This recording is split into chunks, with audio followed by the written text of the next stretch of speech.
Coming up on the Elon Phoenix Weekly.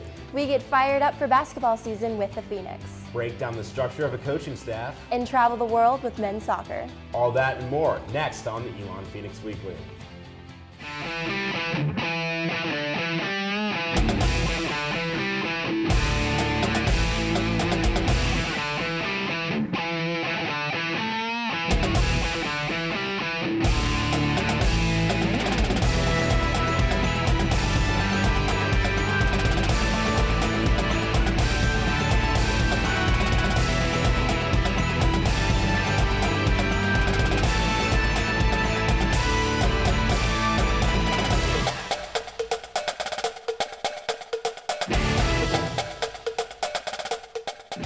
Good morning, and welcome to another edition of the Elon Phoenix Weekly. I'm Stephen Normington. And I'm Tori Baptist. Thanks for joining us on your ESPN2 local sports break. The temperature is dropping and the leaves are falling, meaning one thing: winter sports season is right around the corner.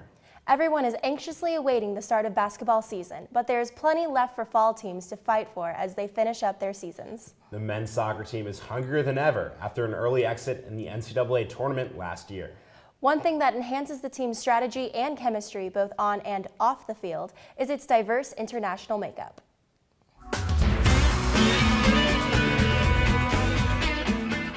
My name is Cauê da Silva and I am from São Sebastião do Caí, Brazil. My name is William Smith and I'm from Christchurch, New Zealand. My name is Miguel Salazar and I'm from Guanajuato, Mexico. My name is James Brace and I'm from Hartlepool in England.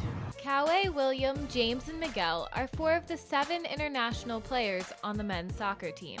Roughly 1/4 of the team was born outside of the United States. Oh, it's kind of funny. I'm separate myself from the international players. I only lived there for 8 months. Obviously I visited and stuff, so I think if I have any Mexican culture, I've learned it from my parents, my friends.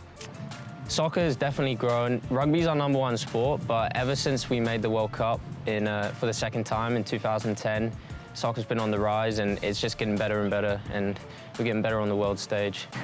I would say it's a culture. That's what we are. You don't have an option. You literally, one of your first gifts when you're born is it's a soccer ball, and so you grow up around that. Later on in your life, you pick if you like it or not, but at first someone makes that decision for you. Soccer is a part of their culture and their DNA. My dad used to play semi-professionally, so he took me to a club, a local club, when I was at 6. Oh, my dad used to play, so basically as young as I can remember, I was playing wherever, tennis courts, just in the park with my mates. If I play soccer, I think it's because of my dad.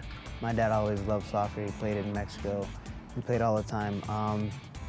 I think I play differently than the style they play sometimes here in America, only because I learned it, like I said, from my dad. He taught me how to play. My friends that played in Mexico, they also taught me how to play. As a young child, I played mostly with Hispanics and stuff, and as I grew older, I started playing with more people from America. American universities offer international players the unique opportunity to be a student athlete. At 18, you can have 2 ways. You can either keep on playing football or you go the academic route, and I wanted to do both. And in England, it's not so much that's offered, like a high level of soccer and a high level of academics.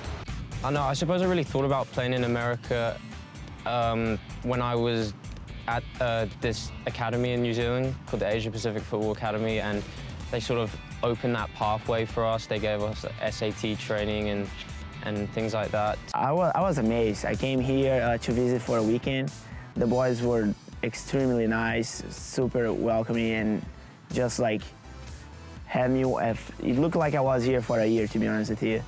And we had a great moment, and I'm pretty sure after that weekend, I committed the next day, something like that. So. The team's diverse background is also an important part of their strategy on the field. I think it's good because it's awesome how a team could bring so many people from around the world together. think it's also pretty cool how everybody brings a different style of play. You've got like Cowboy, who's Brazilian, who's like skillful, and then like myself, like being from England, it's a very different way of soccer. I think it's awesome. It's great. We have a lot of different stories, a lot of different backgrounds. The World Cup was just a blast having all those boys cheering for different countries and enjoying together for the same reason. So it was just great. I think other teams that don't have as many internationals definitely didn't have as much fun as we had during the World Cup. Wherever you go, soccer's soccer. So I think there's a lot of international players because well, the program speaks for itself, really. Before moving to the CAA, 3-time champions in the SoCon. It was good coaching, and the campus is really nice as well. Like, what parents wouldn't want to send their child here, really?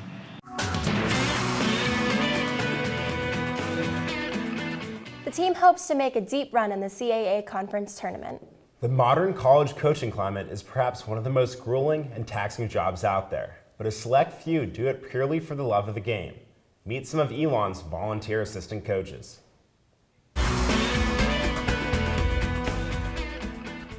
Not a head coach, not an assistant coach, but a volunteer assistant. Their work often goes unnoticed, but they bring a different element to a coaching staff. When you coach a position, you probably have a little bit tighter relationship than the other coaches, and so initially what happens is if a guy has a problem or he has something he don't feel comfortable talking to the head coach, usually the position coach is the first guy to he talks to. It's really beneficial to them because it's almost like I am an extension of Coach Nick because I can relay whatever it is that he has going on. So it's like they get a little bit more attention, but it's the same sort of what they would get from him. Many of the assistants have finished their own playing careers and are adjusting to life on the sideline. Definitely see the game a little bit differently and see kind of the interactions and why things happen. A lot of times as a player, you have tunnel vision, so you don't see the bigger picture, but now I see some different things. When you played, I don't think you realize how much work the assistants put into you being good. But now that you're on this side of it, it's a full-time job trying to get these guys to compete at a high level and compete, to their full potential. But what these coaches treasure most about their job is their relationships. First thing I realized was these three guys have been together a long time, and they're a very close-knit group. They're almost like family. I know it's kind of cheesy, but these guys they've been all together 12+ years. And so it's a pretty tight group. I think we're a team within a team. Chris kind of delegates some different things, but JP, myself, Taylor, and Chris all need to work together and make sure we're getting all the jobs done. When we went to team camp in the beginning, we roomed together and we were really talking about what was going to happen.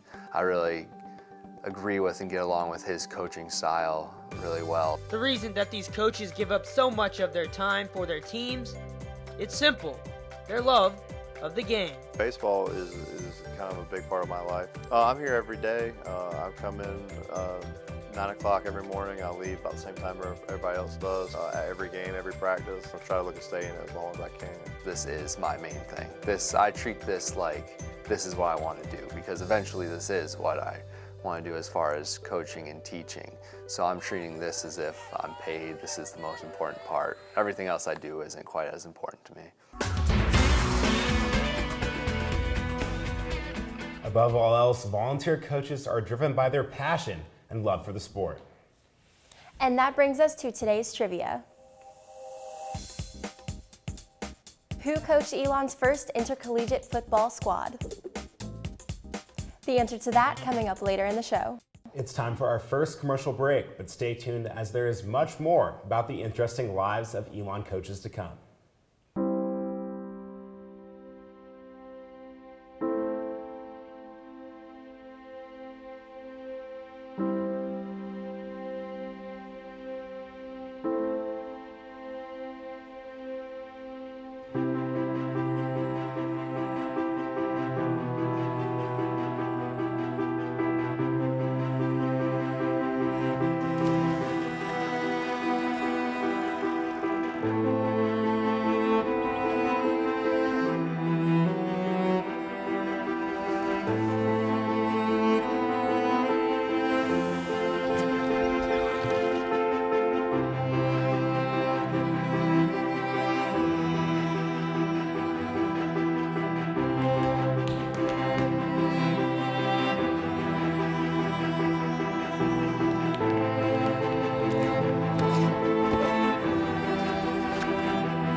There are currently over 350 Elon student athletes competing in 16 NCAA Division I sports.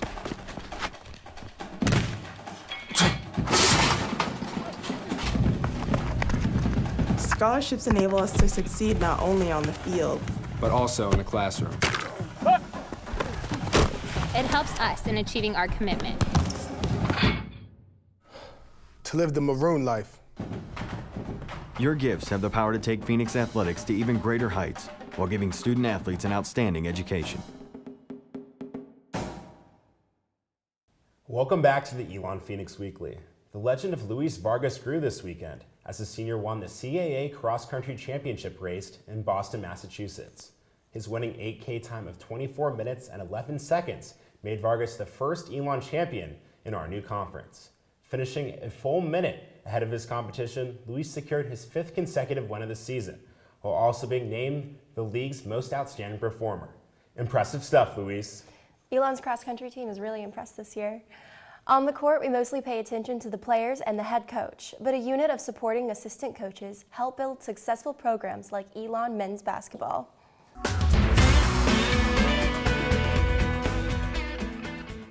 A basketball coaching staff is carefully put together. Each coach brings a different set of attributes and characteristics which help to make a dynamic unit. I think I'm pretty positive. I'm still pretty young. Paying attention to details. I'm very loud. We're pretty fair as a coaching staff. I think our staff is very dynamic. There's no two guys that are alike. I think I'm pretty positive. I'd stay optimistic, even though times aren't always good. I try to remain positive. But I'm also pretty detail-oriented, whether that's comes into play when I'm scouting or presenting a scouting report to our guys or coaching on the court. Details matter, the little things matter, make a difference. Well, Jack's really earned his way up the ladder, and he started as a volunteer director of basketball operations, and in 5 short years, he's the most experienced assistant coach on staff. He's very, very intelligent. He's really smart about not only how he views basketball, but the way he goes about the recruiting process. Paying attention to details, being enthusiastic, being calm and under pressure is another thing. But for me, I'm very detail-oriented and like to be organized. And sometimes that gets me into trouble trying to be a perfectionist. I actually interviewed JB 5 years ago, almost 6 years ago now, when we first got the job to come to Elon. And admired JB in the interview and watched his career as he went to VCU and then to UNCG. And I think he's cut from the same cloth that Jack Wooten was cut from. He's very smart. He greets and meets people very, very well. I'm still pretty young. So I can mix it up a little bit with the guys. They can rough me up a little bit. And then I wasn't the most athletic player when I played, so I really tried to think the game more so. I was an IQ player, and I think that helps me see things off the court. Great to have a former player on staff because he not only knows the system, he's played the system. And I can see particularly our guards look to him quite a bit in practices and even out of practices. Very loud, got a lot of energy. I care a lot about the Elon program, so I'd say probably caring is probably the thing that Coach Matheny would say.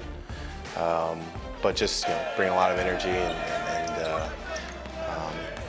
being the best looking guy on staff is also a burden that I have to bear. Well, Monty loves Elon, and you only have to talk to Monty for a few minutes to know that he wears Elon across his heart. And it's great for me as a coach to listen to Monty talk to prospects and the prospects' parents, because he speaks from the experience of being a student athlete here. We're pretty fair as a coaching staff, but we're also, we do everything we can to hold our players accountable. Coach is, he's probably a little bit like me. He's a high energy, wear it on your sleeve kind of guy, and which is great. Our guys know that he's going to come every single day and bring it. He's very player friendly. As a player, if you want to speak up, you have questions, he'll answer them. He puts everything on the table, what he's expecting. He doesn't tell you to do one thing, and then when you mess up on something else, he's going to jump you for it. You know exactly what he wants you to do. We got great staff chemistry, and I love our staff meetings because we have a lot of fun in our staff meetings, but we accomplish a lot. So in any given staff meeting, maybe we're talking about basketball, or maybe we're talking about recruiting. We take care of the business at hand and get the job done and get the assignments doled out. But we're also confident enough individually that we can be challenged. Men's basketball had 4 starters graduate last year, which means this young coaching staff has a new group of athletes to integrate. As the upcoming basketball season draws closer, Phoenix fans got their first look at the men's and women's squads at Late Night with the Phoenix.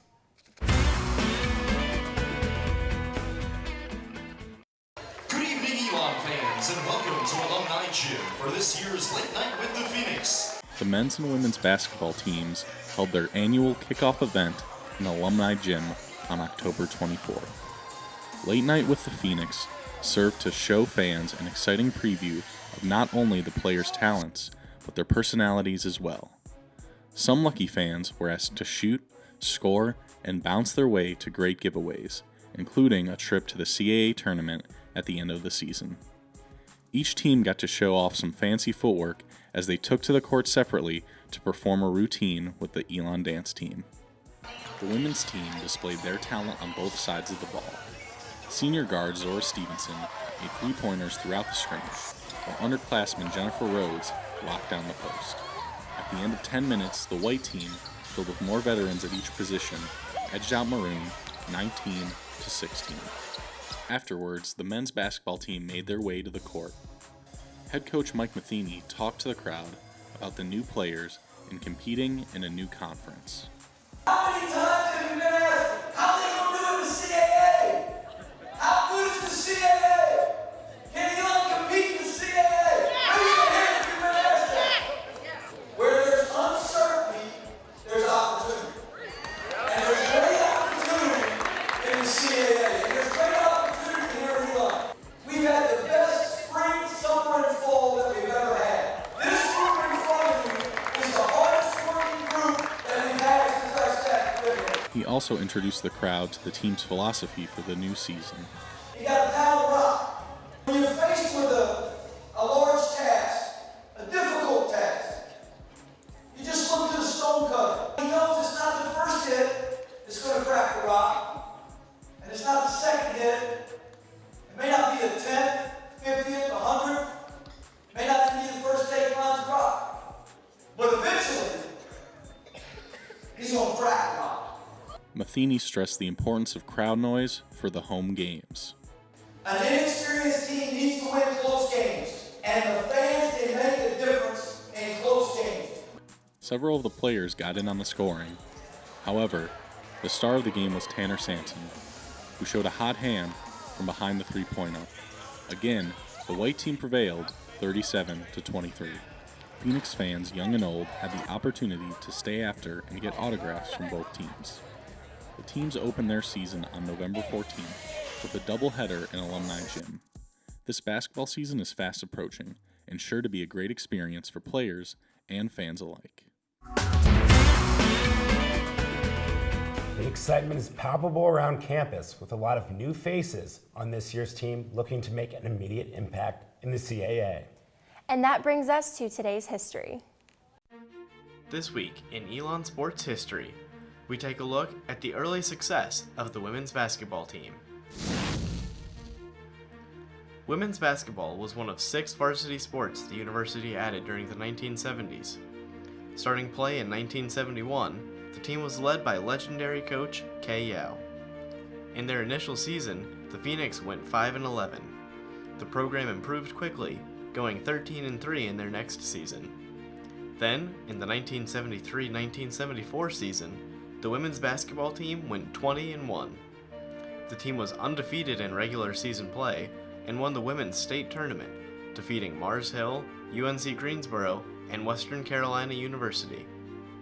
Elon went on to the regional playoffs, losing in the first round to Winthrop College, but won the consolation championship. When Kay Yao left Elon a year later for NC State, she had a record of 57-19. That's today's look at Elon sports history. We like to recruit qualities that are successful here. And we look for that toughness, and we look for people that'll listen, good character people that are coachable. And we look for guys that are willing to work because they're not satisfied with where they are, but they want more. And those are the same characteristics that you find in this university.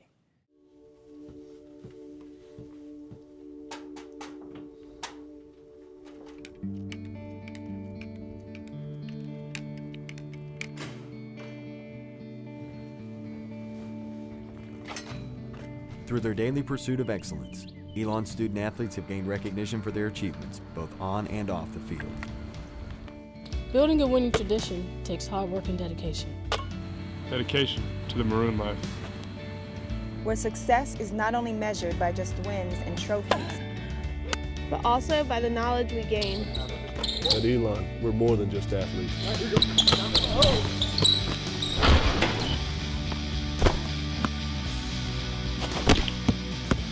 We're student athletes. Providing support enables success, helps sustain the winning tradition of Elon Athletics, while securing the future of our student athletes for years to come.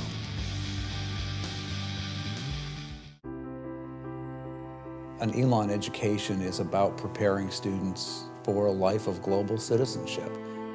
Of course, this is a place where you're going to come and earn a degree, but it's also a place that's going to get you to think very deeply about how you're going to use that degree to make the world a better place.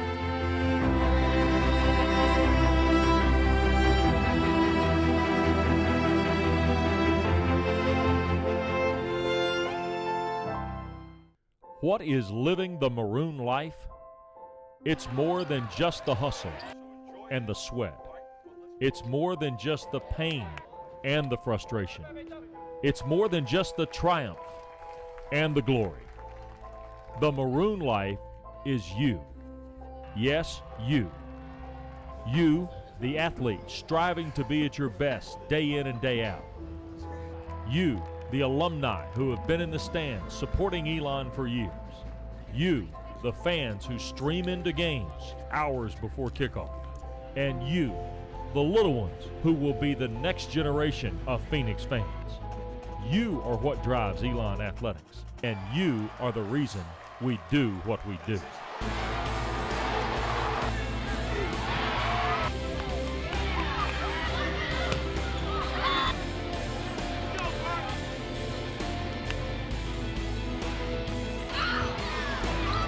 There is so much history and tradition behind our Maroons.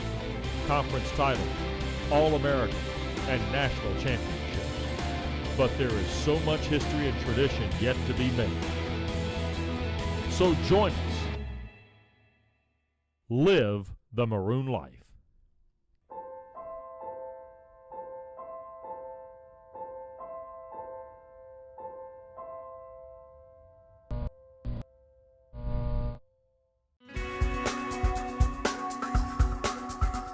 The Elon Phoenix Weekly is made possible by the students of the School of Communications in association with the dedicated coaches, athletes, and staff of Elon Athletics. And now the answer to today's trivia. Earlier we asked, who coached Elon's first intercollegiate football squad? The answer, Reddy Rowe. He coached the football team in their first intercollegiate game in October of 1909, defeating Bingham Military Academy with a score of 11-6 on the field in front of West Dormitory. Elon finished the season with a 4-1 record. Trust, commitment, and care. Originally just words, but as head men's basketball coach Matt Matheny explained to me, they've become much more than that during his time in the Maroon and Gold, and are now the pillars of the basketball program and the young men Coach Matheny is trying to mold. It's interesting. Trust, commitment, and care is something that we started when we first got here, going into the 6th year. And at the beginning, they were just words, but it's beginning to form the cornerstone of what we're all about. And we talk a lot about trust, and it's trusting yourself, but it's also trusting your teammates and being able to be trusted. And then we talk about commitment, and that is committing individually to be the best you can be, and also as a team collectively committing to self-improvement and team improvement and togetherness. And then we often emphasize care, and we want to care about each other. They mean a lot to us. You know, we have to trust each other, and when we commit, we just have to commit to whatever we do and do it as a team. I think our program shows that, and we stick together very well as a team because of this. But we're also friends, and we also look out for each other. Like you said, we have trust, commitment, and care. So just caring about our teammates and Elon as a whole, also besides basketball, is a big part. It can go for more than just basketball. And I think we care about each other as people, even not as just teammates. So I think that's a good life lesson Coach has taught us. It means a lot. You know, that's something, you know, I'll carry with me for the rest of my life. You know, in anything I do. You know, coming to Elon has been a very big part of my life. And, you know, trust, commitment, care is something that, you know, everybody in this program lives off of. So it's definitely something that'll always be a part of me, and, you know, I'll always be a part of the, you know, Elon program. A lot of the alumni guys that, you know, I played with and that I, you know, haven't played with, they still, you know, talk about trust, commitment, care. It's just one of those things that, you know, a program always is going to carry on with, and it's great to see that, you know, having a program like that and having a history and, you know, guys that just care about, you know, their program and players they played with and players they didn't even play with. So it's great to have that support. We often say in recruiting that this is a decision that high school young men make, not only for 4 years, but this is a lifetime decision. And when we watch them walk across stage under the Oaks, that is not the end of the relationship. In fact, in some ways, it's really the beginning of a lifetime that we will have this relationship. And we're proud of what our guys are doing. We really are. I mean, Agosa Adamwanyi is now working for PricewaterhouseCoopers up in the New York City area. And Lucas and Riley are playing overseas, and Sebastian and Jack Eisenberger. All the guys from this past year are looking to play, those four are looking to play professional basketball. But it goes beyond that. I mean, we've got 3 guys in law school right now, and we got guys working for Credit Suisse Bank. So we're really proud of what our graduates have done, and we know that when you earn that Elon degree, that a lot of doors are going to open for you.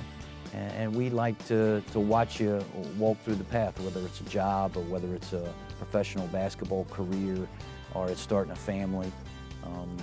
The Elon TCC, the Elon family continues for a lifetime. One of those former players Coach Matheny mentioned, Sebastian Koch, was drafted by the Delaware 87ers of the D-League this past Saturday. And as we all know, the words trust, commitment, and care will be with him along the way. You know, a lot of our basketball players are doing really impressive things. If you missed anything or want to watch it again, be sure to check us out on YouTube at youtube.com/Elon Phoenix Weekly. You can also catch us on Time Warner Cable to watch us on demand. Also, be sure to visit elonphoenix.com to learn more about upcoming games and exciting successes for Elon Athletics. And be sure to tune in next week when we hear from head men's soccer coach Chris Little from the sidelines. On behalf of our producers and crew here at the show, we hope you continue to have a spectacular weekend. For the Elon Phoenix Weekly, I'm Tori Baptist. And I'm Stephen Normington. Live the Maroon Life.